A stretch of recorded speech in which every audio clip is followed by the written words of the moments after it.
Chapter 25.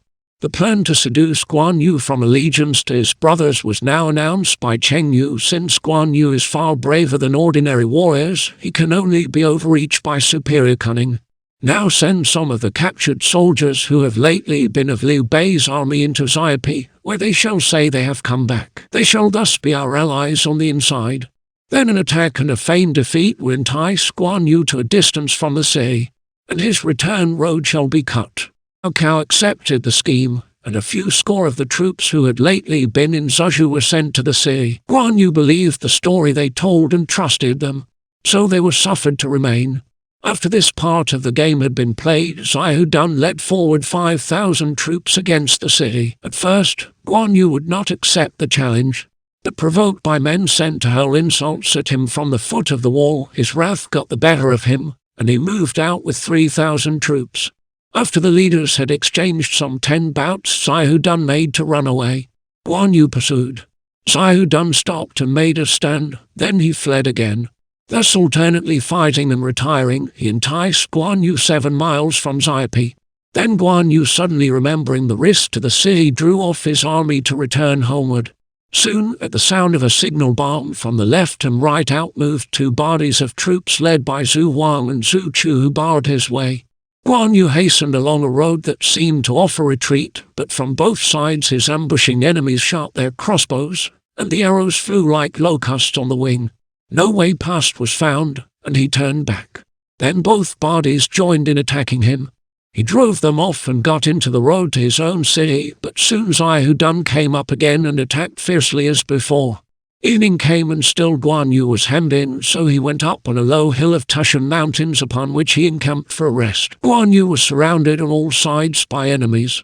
By and by, looking toward his city, he saw the glow of fire. It meant that the traitors who had come in to surrender had opened the gate, and the enemy had gone in force. They had made the fires in order to perplex and distress Guanyu, and indeed the sight saddened him. In the night he made efforts to escape from the hill, but every attempt was checked by flights of arrows. At daybreak he prepared for one more effort, but before moving he saw a horseman riding up at full speed and presently discerned Zhang Liao. When within speaking distance, Guanyu said, "Are you come to fight me, Zhang Liao?" "No," replied Zhang Liao, "I am come to see you because of our old friendship." Wherefore Zhang Liao threw aside his sword, dismounted, and came forward saluting, and the two sat down. "Then naturally you have come to talk me over," said Guanyu. "Not so," said Zhang Liao. "Some time ago you saved me. Can I help saving you? Then you desire to help me." "Not exactly that," replied Zhang Liao. "Then what are you doing here if you have not come to help me?" "Nothing is known of the fate of your elder brother, nor whether your younger brother is alive or dead. Last night your city fell into the hands of Cao, but neither soldiers nor people were harmed, and a special guard was set over the family of Liu Bei lest they should be alarmed. I came to tell you how well they had been treated." "This is certainly talking me over," said Guanyu. "Though escape is impossible, yet I am not perturbed. I look upon death as going home. You had better depart quickly and let me go down and begin the struggle again." "Surely you must know everybody will ridicule you when they hear of this," said Zhang Liao. "I shall die for loyalty and righteousness." "Who will laugh?" said Guanyu. "You would be guilty of 3 faults if you died." "Tell me them," said Guanyu.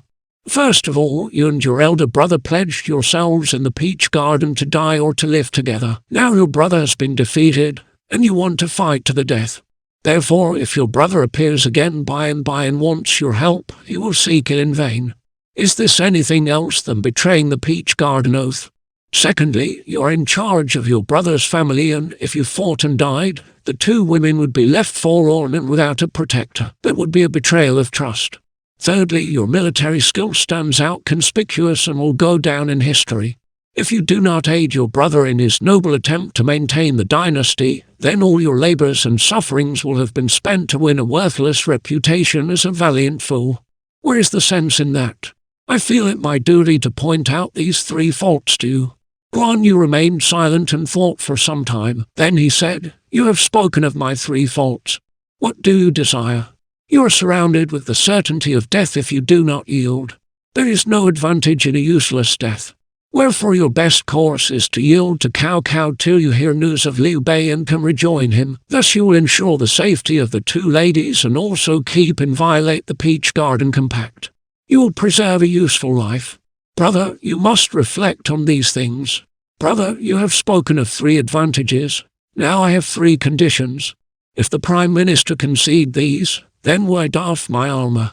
If he refuses, then I prefer to be guilty of the 3 faults and die. Why should the Prime Minister not concede them? He is most liberal and large-minded. I pray you let me hear your conditions. The first is that as I and the Imperial Uncle have sworn to support the Hans, I now submit to the Emperor and not to his Prime Minister Cao Cao. The second condition is that suitable provision be made for the 2 ladies under my care and that no one shall be allowed to approach them. The third is that I shall be allowed to set off to rejoin Uncle Liu Bei so soon as I shall hear where he is, whether it be far or near. I require all these to be satisfied. Failing a single one, I will not submit. Wherefore, Zheng Liao, I pray you hasten back and announce them. Zheng Liao lost no time but rode back to Cao Cao. When he spoke of Guanyu's intention to submit to the Hans but not to Cao Cao, the latter laughed, saying, "As I am a minister of Han, so am I Han. I grant that." Zheng Liao then spoke of provision due to their rank and security from molestation for the ladies, to which Cao Cao replied, "I will give them twice the regular amount for an uncle of the Emperor. As for securing them from molestation, that is simple. The ordinary domestic law is enough. Why should there be any doubt?" Then said Zheng Liao, "Whenever he shall get news of the whereabouts of Liu Bei, he must go to him." At this Cao Cao shook his head, saying, "Then I am merely to feed Guanyu. What is the use of this? I cannot consent." Zheng Liao replied, "You must know of Yu Reng's saying, the difference in behavior brought about by difference of treatment. Liu Bei treats Guanyu just kindly and liberally. You can surely engage Guanyu's heart and support by being kinder and more liberal. What you say is much to the point. I will grant the 3 conditions," said Cao Cao. Whereupon Zheng Liao left to carry the news to Guanyu still on the summit of the Tushan Mountains. Said Guanyu, "Now I expect the army to withdraw so that I may enter the city to tell the 2 ladies what has been arranged. After that I submit at once." Zheng Liao rode back once more with this request, and the order was given for the army to retire 3 miles. "Do not do this," said Guanyu. "I fear treachery." "He will certainly not break faith," said Cao Cao. "He is too high-principled." The army retired, and Guanyu with his force re-entered the city of Xiapi, where he saw that the people were following their ordinary avocations in tranquility. He came to the palace and went in to see the 2 ladies, who hastened to meet him. He bowed to them below the steps and said, "I apologize for having caused you to feel alarmed." "Where is the uncle?" asked they. "I know not whither he has gone." "What do you intend to do, brother-in-law?" "I went out of the city to try a last barrel.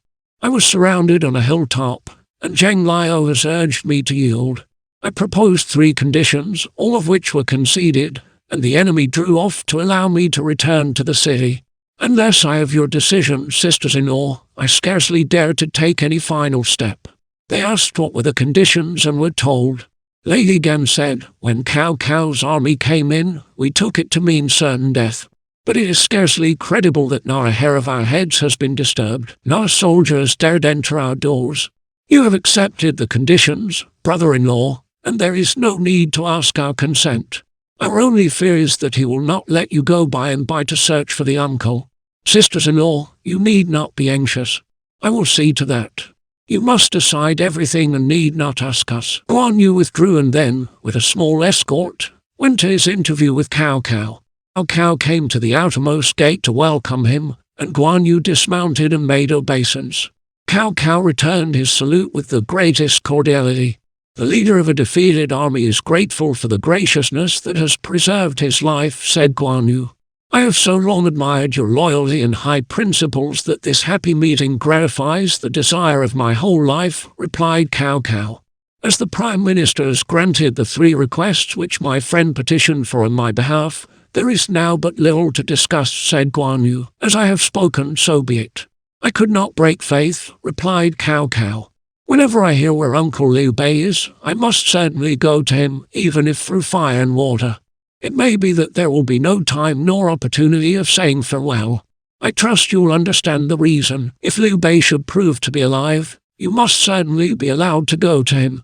But I fear that in the confusion he may have lost his life. You may set your mind at rest and let me make inquiries." Guanyu thanked him. Then a banquet was prepared in Guanyu's honor. Next day the army started on its homeward march.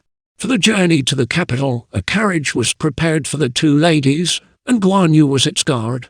On the road they rested at a certain post station, and Cao Cao, anxious to compromise Guanyu by beguiling him into forgetfulness of his duty, assigned Guanyu to the same apartment as his sisters-in-law. Guanyu stood the whole night before the door with a lighted candle in his hand. Not once did he yield to fatigue. Cao Cao's respect for him could not but increase. At the capital the Prime Minister assigned a dignified residence to Guanyu, which he immediately divided into two enclosures, the inner one for the two ladies and the other for himself. He placed a guard of 18 of his veterans over the women's quarters. Guanyu was presented to Emperor Xian, who conferred upon him the rank of general who serves the hands. Guanyu expressed his thanks to the emperor. Next day Cao Cao made a great banquet, inviting all his advisors and officers solely in honor of Guanyu, who sat in the seat of honor. Beside this, Guanyu received presents of silks and gold and silver vessels, all of which Guanyu sent into the ladies' quarters for their use and keeping. In fact, from the day of arrival in the capital, Guanyu was treated with marked respect and distinction, small banquets following each other in each 3 days, and large banquets held in each 5 days. Cao Cao also presented him with 10 most lovely serving girls. Guanyu sent these also within to wait upon his 2 sisters-in-law. Every 3rd day Guanyu went to the door of the women's quarters to inquire after their welfare, and then they asked if any news of the wanderer had come. This ceremony closed with the words, "Brother-in-law, you may retire when you wish." Cao Cao heard of this extremely correct behavior and thought all the more of the man for it. One day Cao Cao noticed that the robe Guanyu was wearing was old and frayed. Taking his measurements, Cao Cao had a new one made of fine brocade and presented it to him. Guanyu took it and put it on under the old robe so that the latter covered it. "Why so very thrifty?" laughed Cao Cao. "It is not thrift," was his reply. "The old robe was a gift from my brother, and I wear it because it reminds me of him. I could not allow the new gift to eclipse his old one." "How very high-principled," said Cao Cao, sighing. One day when Guanyu was at home, there came a messenger to say that the 2 women had thrown themselves on the ground and were weeping. They would not say why. Guanyu set his dress in order, went over, and knelt by the door, saying, "Why this grief, sisters-in-law?" Lady Gan replied, "In the night I dreamed that the uncle had fallen into a pit. I woke up and told Lady Mai, and we think he must be dead. So we weep."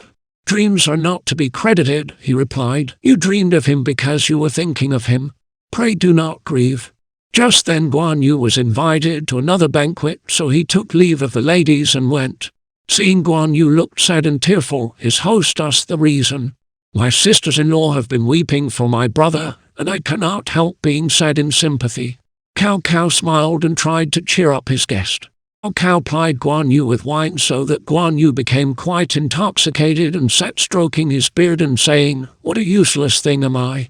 I could do no service for my country, and I have parted from my elder brother." "How many hairs in your beard?" suddenly asked his host. "Some hundreds, perhaps. In the autumn a few fall out, but in the winter it is fullest. Then I use a black silk bag to keep the hairs from being broken," replied Guanyu. Cao Cao had a bag made for him to protect his beard. Soon after, when they were at court, the emperor asked what was the bag he saw on Guanyu's breast. "My beard is rather long, your majesty," said Guanyu. "So the prime minister gave me a bag to protect it."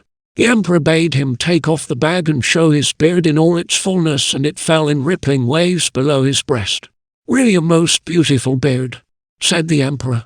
"This is why people call him the man with the beautiful beard." Another time, after a banquet, Cao Cao was seeing his guest start from the gate of his palace when he noticed that his charger was very thin. "Why is it so thin?" said Cao Cao. "My worthless body is rather heavy and really too much for it. It is always out of condition." Cao Cao at once told his attendants to bring out a certain steed, and before long it appeared. It was red, like glowing charcoal, and a handsome creature in every way. "Do you recognize it?" asked Cao Cao. "Why, it is no other than Red Hair," cried Guanyu. "Yes, it is Red Hair," said Cao Cao, and he presented the horse, all fully caparisoned, to his guest.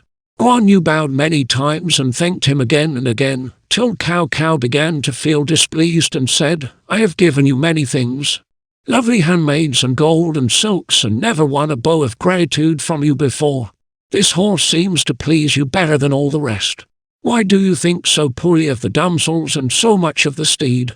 I know the horse, it can travel 300 miles a day, and I'm very lucky to get him. Now as soon as I find out where my brother is, I can get to him in a single day," said Guanyu. Cao Cao grumbled to himself and began to repent of his gift. Fortune dealt a stunning blow, still he played his part. Partitioning his dwelling proved his purity of heart. The crafty minister desired to win him to his side, but felt that failure was foredoomed however much he tried. Said Cao Cao to Zhang Liao, "I have treated Guanyu pretty liberally, but he still cherishes the desire to leave me. Do you know if it is really so?" "I will try to find out," was the reply. So Zhang Liao took an early opportunity of seeing Guanyu, and when the politeness of the visit were over, Zhang Liao said, "I recommended you to the Prime Minister, and you have not lost much by that." "I am deeply affected by his kindness and bounty," said Guanyu, "but, though my body is here, yet I'm always thinking of my brother." "Your words do not express present conditions quite correctly. One who lives in the world without discrimination and consideration of his relations with others is not the most admirable type of person. Even Liu Bei never treated you better than does the Prime Minister. Why then do you maintain this desire to get away? I know only too well that he has been most kind, but I have also received great kindness from Uncle Liu Bei. Besides, we have sworn to die together, and I cannot remain here. But before I go, I must try to render the Prime Minister some signal service to prove my gratitude. Supposing Liu Bei should have left the world, whither will you go?" said Zhang Liao. "I will follow him to the below realms of 9 golden springs." There could no longer be the least doubt as to Guanyu's intentions, and Zhang Liao told Cao Cao just how matters stood. Cao Cao sighed. "To serve one's chief with unswerving fidelity is a proof of the highest principle of all," said he. Said Zhong Yu he spoke of performing some act of service before leaving. If he gets no chance of such a thing, he will not be able to go. Cao Cao agreed that this was so. Liu Bei went to Yuan Shao for refuge.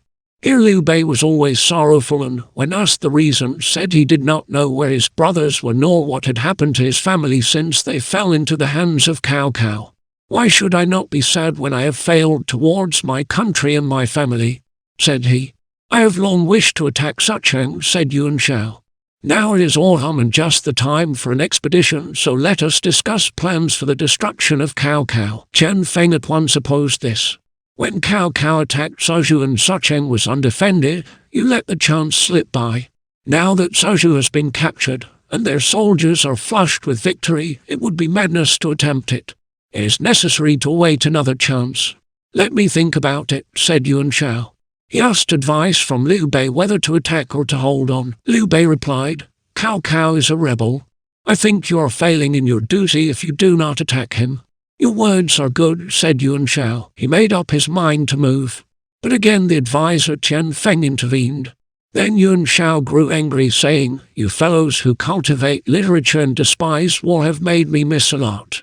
Chen Feng bowed his head and said, "Neglect your servant's wise words, and you will fail in the field." Yuan Shao was so angry that he wanted to put Chen Feng to death. However, Liu Bei begged him off and he was only imprisoned. Seeing the fate of his colleague, another advisor, Zhu Shu assembled his clan and distributed among them all his possessions, saying, "I go with the army. If we succeed, then nothing can exceed our glory, but if we are defeated, the risk I run is great." His friends wept as they said farewell. General Yan Liang was appointed to the command of the advance guard to go to attack Bama. Then Zhu Shu first protested, "His mind is too narrow for such a post. He is brave but unequal to such a trust."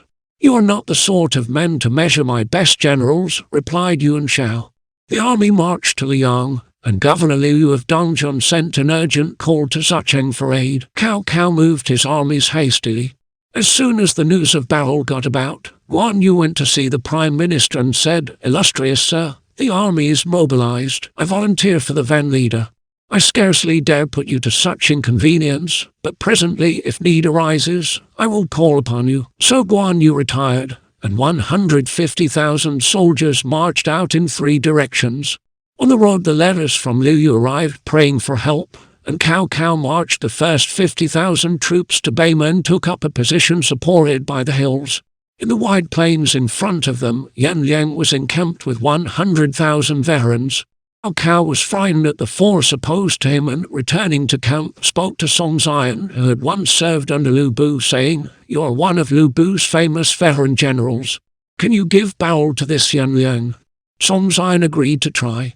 He armed himself, mounted, and rode to the front. Yan Liang was there on horseback, his sword lying crossways. Seeing an opponent approaching, he uttered a loud shout and galloped toward Song Zion. The two met, but after only 3 bouts, Song Zion fell under a mighty slash from Yan Liang's sword. "What a terrible leader," said Cao Cao. "He has slain my comrade. I want to go and avenge him." Then cried Waizu. Cao Cao bade him go, and he rode out, spear set, and in front of the army railed at Yan Liang. Yan Liang replied not a word, but their 2 steeds came together. And at the first blow from Yan Liang's sword, Waizu's forehead was halved. "Now who again dares face him?" cried Cao Cao. Zhu Huang took up the challenge and he went out. The combat endured 20 bouts, and then Zhu Huang fled back to his own side. The other generals were now greatly depressed at their failure. Cao Cao withdrew his army, feeling very sad at the loss of 2 generals in quick succession. Yan Liang also marched off his force. Then Cheng Yu went to see his chief, saying, "I can produce a man the equal of Yan Liang." "Who?" cried Cao Cao. "No other than Guanyu. I'm afraid that if he is given an opportunity to perform that return service he spoke of, he will leave me. If Liu Bei is still alive, he's with Yuan Shao. If you get Guanyu to defeat Yuan Shao's army, Yuan Shao will look askance at Liu Bei and put him to death. Liu Bei gone, where can Guanyu go?" This argument appealed to Cao Cao at once, and he sent to request Guanyu to come. Previous to obeying the call, Guanyu went to say farewell to his sisters-in-law. "You may get news of the uncle on the journey," said they. "Yes," said Guanyu, and left them. Armed with his green dragon saber, riding on the swift steed Red Hair, and having but a slender following, Guanyu was not long in arriving at Beima. He saw Cao Cao, who told him what had happened. Yan Liang was too valiant for any to face. "Let me look at him," said Guanyu. Then wine was served for his refreshment, and while they were drinking, it was reported that Yan Liang once again offered a challenge. So Cao Cao and his guest and staff went to the summit of a hill whence the enemy could be seen. Cao Cao and Guanyu sat on the hilltop, and the commanders stood about them. Cao Cao pointed out Yan Liang's troops arrayed on the plains below, the ensigns and banners waving fresh and bright amid the forest of spears and swords made a grand and imposing spectacle. "See how formidable these soldiers of the north of Yellow River are," said Cao Cao. "I regard them as so many clay fowls and mud dogs," said Guanyu. Cao Cao pointed out Yan Liang, saying, "They're under that grand umbrella, in that embroidered robe and that silver breastplate, and riding on horseback and gripping that huge sword is Yan Liang. His head looks as though it was stuck on a pole for sale," said Guanyu, just glancing over the army at his feet. "He is very terrible." "You must not despise him," said Cao Cao. Guanyu rose, saying, "I'm a poor thing, but I will go over and bring you his head if you like." "Joking is not allowed in this army," interposed Zhang Liao. "Please be careful what you say, General."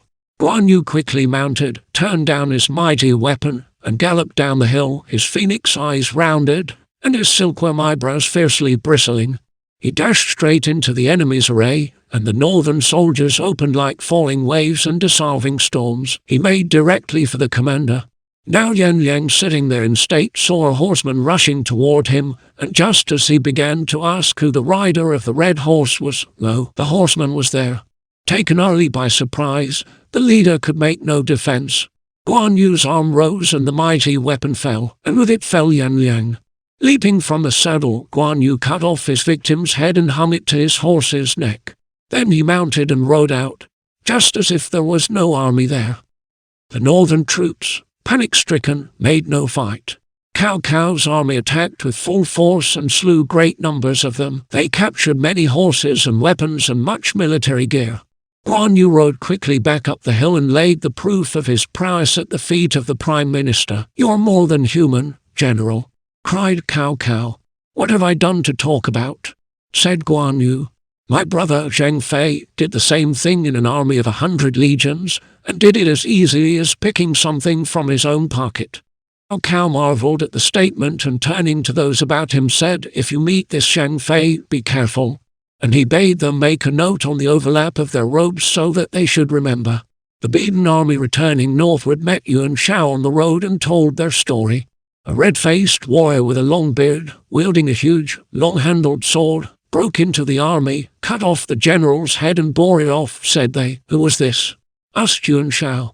Jushu said, "It must have been Liu Bei's brother, Guanyu. It could be nobody else." Yuan Shao was very angry and, pointing to Liu Bei, he said, "Your brother has slain my beloved leader. You're in the plot too. Why should I save you alive?" He bade the lictors take Liu Bei away and behead him. Morning saw him guest on high. Evening, prisoner, doomed to die.